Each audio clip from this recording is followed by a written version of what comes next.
And so it's one of those things that where I just kind of sit there and I listen to people's stories about how they're feeling burned out. And it just sounds like, no, that's not burnout anymore. This is a lot worse. And, I'm glad that in our community now, every time we go to a conference, there's a talk about burnout. That's great. I'm happy about that. But this is a more serious problem now. We're actually talking about PTSD now.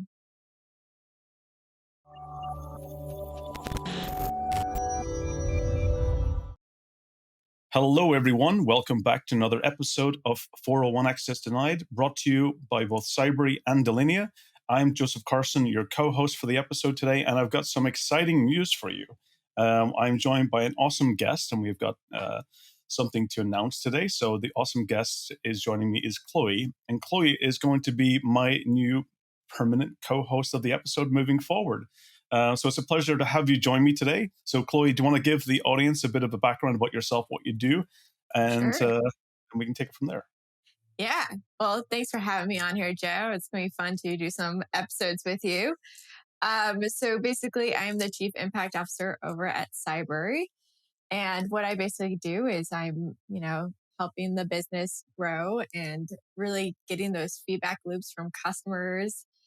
If that is on our team side or if that's individuals, but making sure that their voice is being heard and that when we develop products that, it's incorporated and adding new features because it's something that they've been wanting. And so that's my job is to enhance trust, mitigate risk, and to become more purpose driven. And I'm incredibly excited and ecstatic to be part of Cybery, and it's been wonderful so far. Awesome. And a little bit, how did you get into the industry itself? Is cybersecurity your main background that you started off? That's Or a is this great question. into cybersecurity? Like many other people, I came in by complete accident back in 2017. Before I was a management consultant, but I focused on tech startups and nonprofits. A lot of my work was basically what I do today, but at several different companies. And and then one day I got a call from a recruiter like, hey, there's a cybersecurity company that's looking for someone. Would you be interested? And I'm like, never thought about it that. Sure, why not? And within the first 2 weeks, I realized this is, there's never a moment where you're not learning something new. Yeah, that's one of the things. I was doing a conference recently, and I mentioned that when you choose a career in cybersecurity, what you're doing is you're choosing a career in continuous education because you always have to learn. If you stop learning, within 2 years you could be already out of date. So this is a career where continuous education, learning, knowledge, and sharing that knowledge becomes very, very important, especially to keep progressing in the industry. Because even we had discussion not long ago with Kevin. We had a discussion about how to get new people into the industry, and even new people that had recent training can sometimes be already up to date than people who've been in the industry for 20 years because of that continuous learning need. Exactly. So I think one of the important topics I want to talk with you today is, and it's a big major challenge. I've seen it from I'm based in EMEA, so based in Tallinn, Estonia. So I might have a different perspective. I see a different angle on it. But definitely I want to talk about is, a major challenge I've seen is employee retention. And also one of the areas, the factors of why it's difficult to keep some employees is that as a result of burnout, that employees, this is an industry which is highly stressful. It's fast paced. It can be very, let's say, nasty on social media in regards because there is trolls out there that will take advantage of people who are trying to do a good thing, but they will actually call people out. And also I think it's really important to kind of look at this and is this something that's systematic that's building? Is it worse than what we're reporting? Are we reporting it enough to raise awareness? What's your view on this area? This might sound weird, but I'm actually very disappointed. The reason for that is back in 2019, myself and others, we've been talking about burnout on the security team. We've been shouting it from rooftops and no one paid attention to it on the manager side or on the leadership side. They just whatever. they're going to still do the business. They're still going to work all hours. We can ask them, we can do whatever we want with them. And now, pandemic hits and then they're like, wait, people are burned out. What do we do? And then it feels like every single move that they're making from our industry as a whole is all the wrong choices. And so what's end up happening is that, for those that don't know, when you have burnout for a long, prolonged time, you end up actually getting diagnosed with depression or anxiety. So that is one thing to keep in mind. So if you don't have your burnout get treated, you're going to end up having a much harder time in recovery. And a lot of times people think, oh, I'll just take a vacation, I'll feel better. That's not how burnout works. Burnout means you have to make drastic life changes to be able to recover. So this could take a year or a couple of years to recover on. And so that is like the one thing, is that we're not doing enough in the industry to really change the situation. And we keep talking about, oh, we have a shortage of personnel. We don't really have a shortage of personnel. We have a shortage of skills, yes, but we also have a shortage of caring for people when they come and they get onboarded. We don't invest in our security team. And so what ends up happening is that we have people that are going through a revolving door situation where, our statistics aren't changing that much about how many people are entering and who's entering, because it's just a revolving door, because we're not fixing anything. We're basically putting out bandaids, when in reality, it's not just a burnout situation now. People are leaving our industry because of burnout, but also they're leaving the industry because of PTSD they're getting from their job. Yeah. For me, I've seen when people, this is a very under-resourced industry. We do, and under-resourced does mean that people end up being overloaded. And when you're overloaded, what happens is you get into this kind of, let's say, rut where you're never getting enough where basically you're freeing up your time. You're always in the cycle of always being busy. You've always got firefighting. You've always got something major incident that's always happening. So sometimes, and it does mean that people do work a long, week. They work long hours, and it's just, they can't get out of that cycle. And I think that cycle just progresses for such a long time that ultimately, if they don't get the balance between having, productivity and even, personal time, this can lead to very stressful environments.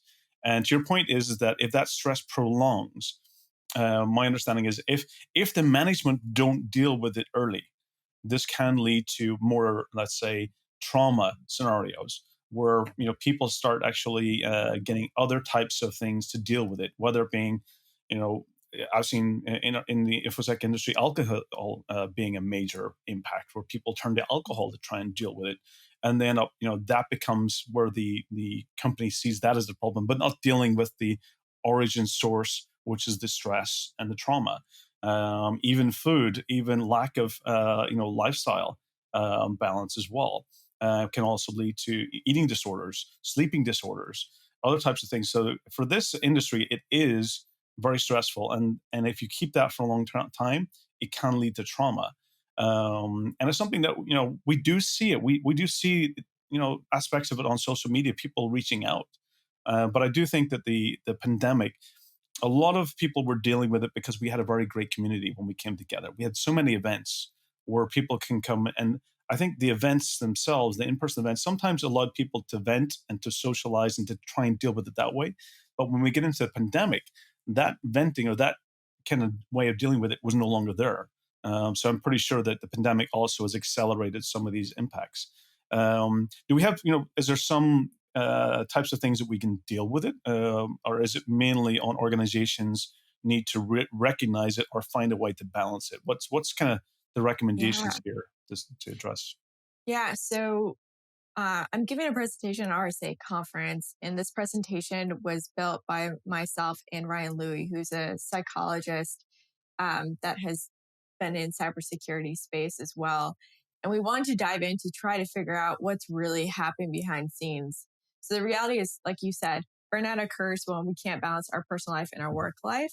So if we don't have that balance, then we're going to start developing burnout.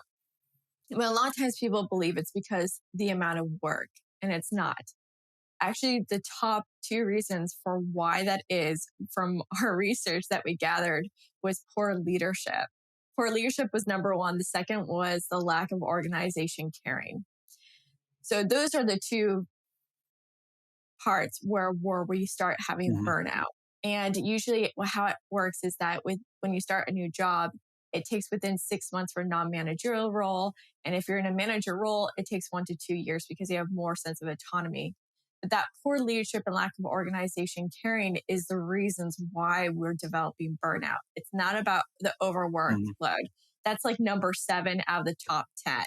Yeah. So if you think about that, then we're like, wait, then I'm so confused here. So why is it like this? And it's really because we're not doing well enough when it comes to our leadership and having conversations about how to invest. What happens is that we were like, well, let's just throw tools at them, right? But we never had a conversation with the security team and be like, what do you need? How can I help you? And this is the problem. If we're not having those conversations, then no one feels like they have an autonomy at work. Then they're going to get upset. And Hmm. when we start getting upset, then we're going to go into apathy. When we get into apathy, that's when we start going into that burnout rabbit hole. But the thing is that the similarities between burnout and PTSD, and for those that don't know what PTSD, the warning signs, it's avoidance of situations or people, it's having Hmm. like nightmares or just flashbacks, changes in mood and easily frustrated. But as you also know, burnout and PTSD, you just heard those were the symptoms for PTSD, but burnout and PTSD mimic each other. In other words, exposure to trauma or extreme stressor, respond with fear, hopelessness, and horror, sleep disturbances and nightmares, depression or withdrawal, mood changes, generalized irritability, avoid activities that promote recall of traumatic event. Those are also PTSD. And this is the thing we haven't talked about. And I think, Hmm. when Ryan and I, we came together and we were like, we really need to drive this one in because the reality is that we also have this other thing called post-COVID stress disorder, PTSD, which is, what people have been having and getting diagnosed slowly with. For those that had to deal with the pandemic and anything that caused them to have PTSD from the pandemic is called PCSD. Um, and so it's one of those things that where I just kind of sit there and I listen to people's stories about how they're feeling burned out. And it just sounds like, no, that's not burnout anymore. This is a lot worse. And, I'm glad that in our community now, every time we go to a conference, there's a talk about burnout. That's great. I'm happy about that. Hmm. But this is a more serious problem now. We're actually talking about PTSD now. So it does. I mean, do you think it comes from specific roles in our industry? Because I know in certain parts of our industry where you might have people dealing with cybercrime, and they're looking at really a really horrible content, and they have to filter that content. They have to see it, and they have to report it. Especially in law enforcement, it's a specific area or government agencies going through that content can be very traumatizing, and doing that for a long time. Communicating with cyber criminals, doing threat intelligence research, also on things like the dark web, can also lead to seeing a lot of violent content. Is there specific roles in the industry that kind of lead to it, or is it kind of more across the board? It's all across the board. Yeah, And I've experienced it yeah, in my patch management days, where patch management just never seemed to end. You get yeah, one patch out, and you're just like, oh, now it's time to relax, and all of a sudden, patch Tuesday comes, you're just going, what again, another one, yeah. and it just progressed, and until you got to the point where you dealt with it. I remember, to your point around leadership. I remember one of the things I learned many years ago, and I think this is probably, I think it's more making sure we get the social understanding and skills to be able to address and identify it as well. It was years ago when one of my managers identified, realized that I was working nonstop. I was just back to back and not having enough of my time, even to the point where I've been working long nights and weekends. And I worked in a very stressful support severity environment over those years. And it got to the point where he came to me and he basically give normally what you could have a choice is saying I could either get paid for that extra time or I could take extra days off for it. And it was his words to me really made a very important change in my lifestyle. He was like, you know, my recommendation is not to take the pay, take the time, because time is the most valuable thing in this world. Mhm. You can't get it back if you can get more money in the future, but you can't get your time back. And he highly recommended that, taking the time was the most important thing at that time. And it made me realize that absolutely that we need leadership to identify that and to see it and to be able to recognize it and to make sure that the employees are getting sufficient recovery and rest time. Because I think lack of that leads to a lot of these other traumas, that can be prolonged. Yeah, we definitely see it like when unfortunate managers when they micromanage. So a lot of these managers are like, you need to be in the office. I need to see Mhm. you be in the office. That's already setting up for a situation where, you're going to have employees that are going to be incredibly awkward, uncomfortable, to go in the office, because they're not feeling like they're being listened to. Instead, they're Mhm. being dictated what to do, and there's no trust. And when we don't have trust, then we can't build a relationship with our manager. So you can have really bad managers that can actually cause PTSD. Like I know people that had to go see a psychiatrist and a therapist because of a bad manager, because they would text them over the weekend. They would call them during late hours to tell them to do something. And then it gets to a point where they start getting scared. They go Mhm. into the office, they might start sweating, their hands might get a little bit sweaty, going into a room with this person, or anytime they see that person, their body just kind of tenses up. Um, those are signs of someone who's going through trauma and is Mhm. reliving trauma. And we especially see this, and I hate to say this, but when it comes to people that are marginalized in our community, they are going to be the number one targets for this Mhm. situation. There's countless of people that have experienced discrimination and harassment and assault in the office, and then having to go and relive that trauma by knowing that person still exists in their world is not a way to Mhm. heal.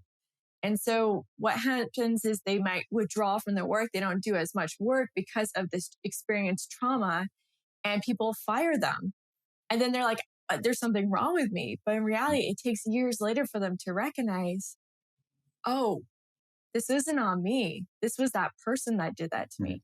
We're getting a lot of those kind of cases when I interview folks. That's the one thing I found It, so common. is it unique to the security industry, or I mean, is this just something we have across multiple industries, and it's more not just isolated to security, but it's across consulting or service industry or and so forth.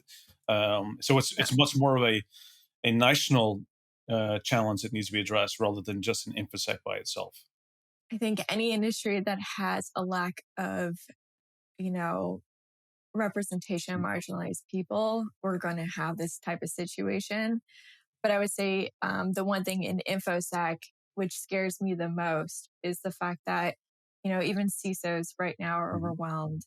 Yep. And when you are a leader and you're dealing with this kind of stuff, it does trickle down. And then what ends up happening is you start building a team of people that are going to be so overwhelmed, burned out. And Mhm. like you said earlier, maybe reaching for, more alcohol, more caffeine. And Yep. that's the thing. A lot of people don't talk about this part, which is if you're drinking more caffeine, that's a sign right there. Caffeine is a drug. It's When you're drinking coffee and tea, it is a drug. You that's a have to bad sign for understand me. that. I know. So That's I mean, that was for me. Any time in the past where I'm like, oh, I need to have another cup of tea. I'm like, oh, I'm stressed. I need to relax. And so, I mean, I've been burned out, I think twice, Mhm. in my life. And I would say the times where I didn't know that I was burned out was that I would just have drink tea, maybe 3 cups of tea a day suddenly, or I would Mhm. drink a coffee or something like that. And that was kind of the warning signs are Mhm. those. They're very quiet. That's the thing. A lot of people don't know, it's very quiet when you start having those Mhm. warning signs, such as, oh, I'm just, you know what, I'm going to have another cup of coffee. That is a sign right there. The next sign is it used to take you 10 minutes to respond to a quick email. Now it's taking you an hour, maybe a whole Mhm. day. Change of behavior. That is a silent thing. And to you, you may not find it right away. It might take months or until someone points it out to you. And Mhm. that's the thing, is like we need to find a way where we can recognize in ourselves, but also as leaders to be able to recognize that in our employees. I mean, how important is it to get leaders in the industry which really take this very seriously and do it well. I remember even we had quite a while back, a good friend of mine, Dave Kennedy, came on, and we chatted about it. We were talking mostly about penetration testing, but we did at the end of the podcast talk about mental health side of things as well. And he read one of the letters that he sent to his employees the week prior, all about mental health, about taking the time, and about the balance. And I thought, from Dave, his leadership in this industry is great. And sometimes it takes people like him to really, raise the awareness. And not long after is when he started the Hacking Health podcast, which I thought was amazing. Because I think it's really, for me, what's really important is that sometimes in the social side of things, that I think it's important to people to share the things they're doing outside of this, in Hmm. their personal lives, because I think it's really important to see that there's a life beyond just info security, that there's something else we do outside. So when people share things, that is, whether Dave and his gym or his DeLorean, or you get others who's sharing about vacations, or other types of activities, I think that's great because it shows the human side of things that we have. But unfortunately, there is a lot of trolls out there that will take advantage of that and really be very aggressive in some of the language they use. And I think that's sometimes a bit of a balance that I guess that's probably a broader issue on social media in general, that Yeah. content filtering, and making sure that there isn't that nastiness and aggressive side of things. What can we do? Can we do something as a community that during events, or providing I think it was a while back during the pandemic, we did have the Fancy Friday times where it was great, just kind of way to connect socially. Unfortunately, bad time for me, time zone wise. But I think it's, do we need to have more of those community types of events to help each other, and provide ways to, just like, people have who dealing with, other types of trauma will have basically meetings to discuss it openly. Do we need more avenues as a community to do it in this info security industry? That's a great question. I first want to tackle this Mm. individually. So the first thing I would say is social media. There's so much research on it that you shouldn't be on it as much. Honestly, it is just as addictive as any drug out there, and we have to be very careful. Yeah. We are very sensitive. Humans are sensitive. We'll say like, "Oh, that doesn't hurt me," but it does. It will over time. It will hurt you, and so it's best to take breaks from social media. Don't be on it Mhm. as much. If you The first thing I can say is turn off your notifications. Just turn it off. You turn off your notifications on social media, just do it. It is going to help you in so many ways because you're going to check it anyway. So, what's the point of having the Yeah. notification? Same with email. You don't need to have it on or notifications. You're going to check it anyway. It's automatic. There's a great So, book. Yeah, there's yeah. a great book from Catherine Price that is about how to break up your mobile phone.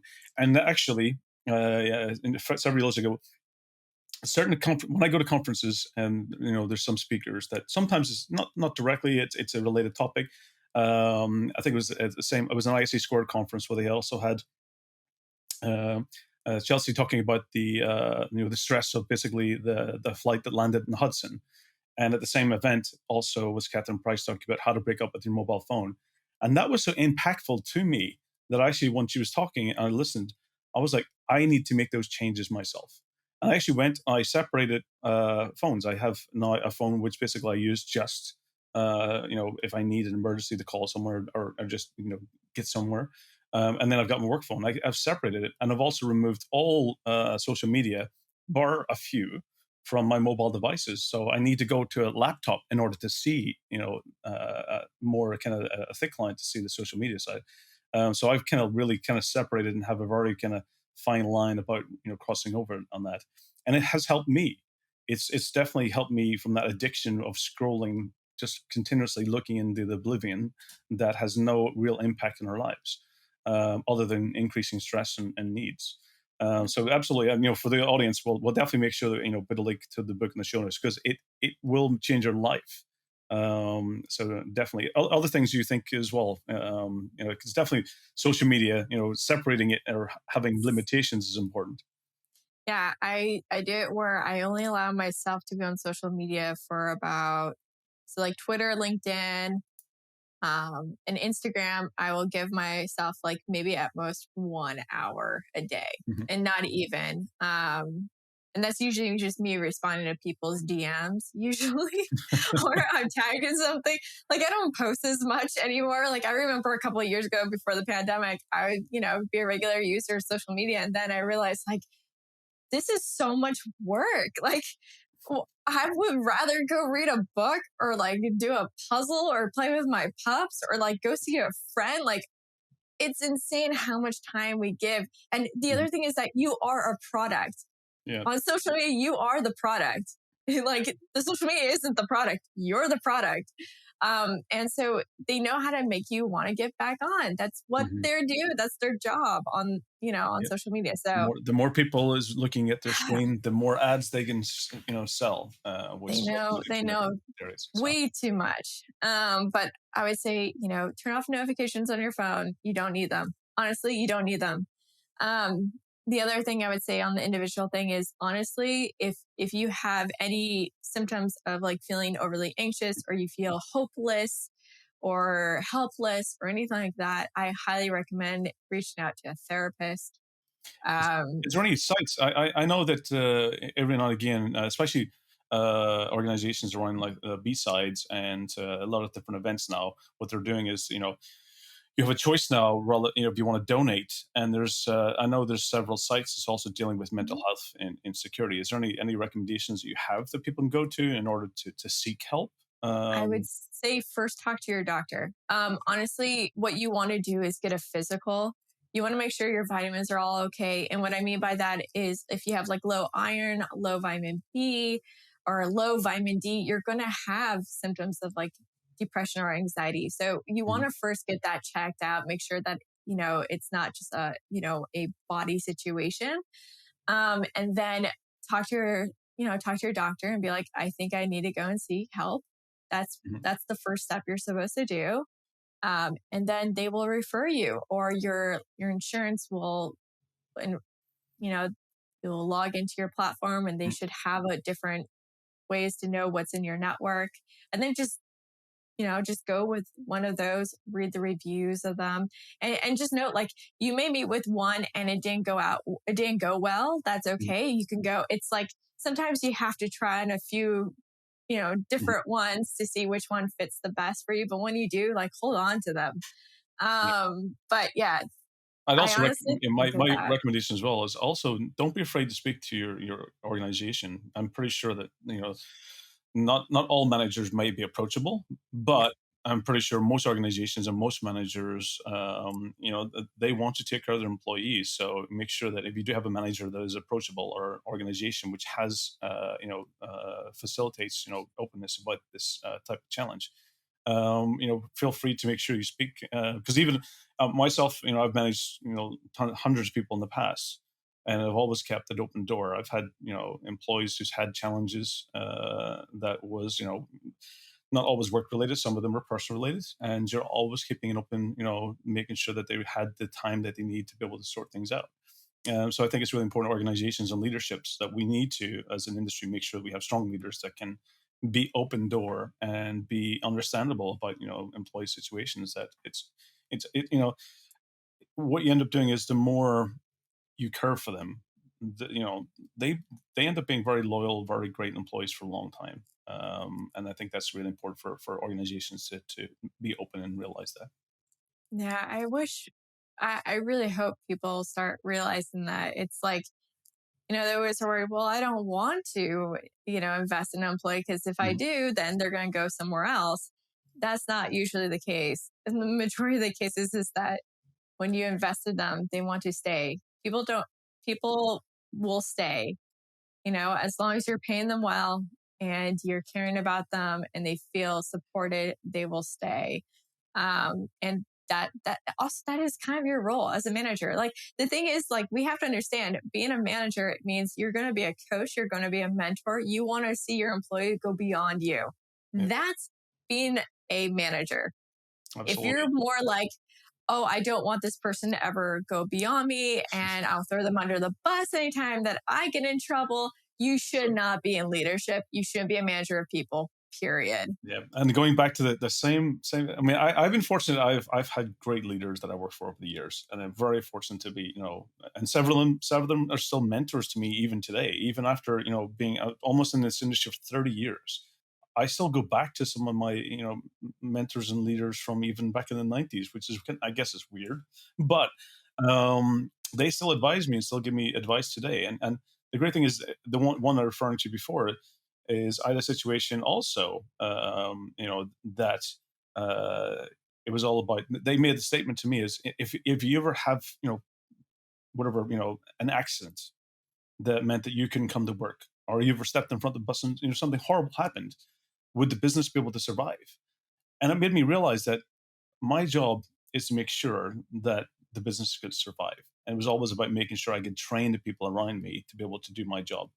And that meant that delegating and training and caring for the employees to make sure that they could take care of things, rather than me keeping it all to myself and not sharing, to making sure that it was kind of balanced. And then also, actually, after that discussion, it also meant that I was delegating a lot more work and freeing up a lot more of my time as well, in order to get the balance back. So it goes in, definitely a major benefit to kind of really look at the kind of life work balance at that point in time. So I think those are important lessons. Chloe, it's been awesome having you on. I'm really excited to really continue, all the future episodes that we'll have to come. I think we're at something like episode 56 now, which is pretty amazing. So we've been doing this podcast for 2 years. And for the audience, I think this is a really important topic. And I think definitely we need to make sure that there's more avenues for people to get help, and make sure that we're open and be able to make sure that we care for the community out there, because we're only secure as the people around us. And this is really important to make sure that the more people have that mindset and have that capability, it will ultimately make the world a safer place. Any final comments that you have for the audience? Oh, just thank you all for existing. And Joe, I'm looking forward to being your co host at times. And, if anyone has any questions about these kind of things, my DMs are always open and I'm happy to answer anything or even jump on calls to help people. Absolutely fantastic. So again, for the audience, another important topic, and to really kind of if you do see people, reach out and help. Don't make sure that people have just sharing and speaking is definitely the one step moving closer to getting help. So always make sure keep your door open, make sure that people around you safe, and make sure you also give helping hands when needed. So. This is the 401 Access Tonight podcast with your co-hosts, Joe and Chloe. And again, tune every 2 weeks for the podcasts, and stay safe, and look forward to seeing you on future episodes. All the best. Thank you.